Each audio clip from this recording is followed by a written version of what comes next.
Welcome to the Banker Lamp. Please enjoy the video. You'll begin by confirming prerequisites. Your Apple ID, subscription, and that sync library is enabled. On iPhone or iPad, open Settings Music and turn on Sync Library. On Mac OS, use Music Preferences General. Once done, sign into the Music app or web player with the same Apple ID so your playlists and likes appear everywhere. Make sure devices are on the same account. This ensures songs, downloads, and preferences sync reliably as you move between devices. Next, connect and configure each device. Sign into Apple Music on Android, Windows iTunes, or the web using the same account. Enable Sync Library so content mirrors.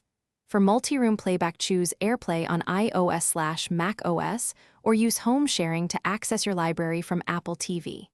If you need offline access, tap the download icon next to albums or playlists to make them available offline. Make sure storage permissions are granted on Android and that download's complete. Finally, fine-tune and troubleshoot.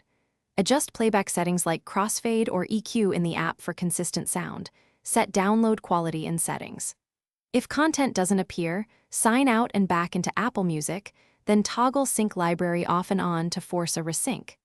When downloads fail, restart the app, update the OS, and on computers, reauthorize your account in iTunes or Music. These steps resolve most syncing and playback issues, so your music works smoothly across devices. Thanks for watching. If this was helpful, leave a like and consider subscribing. See you next time.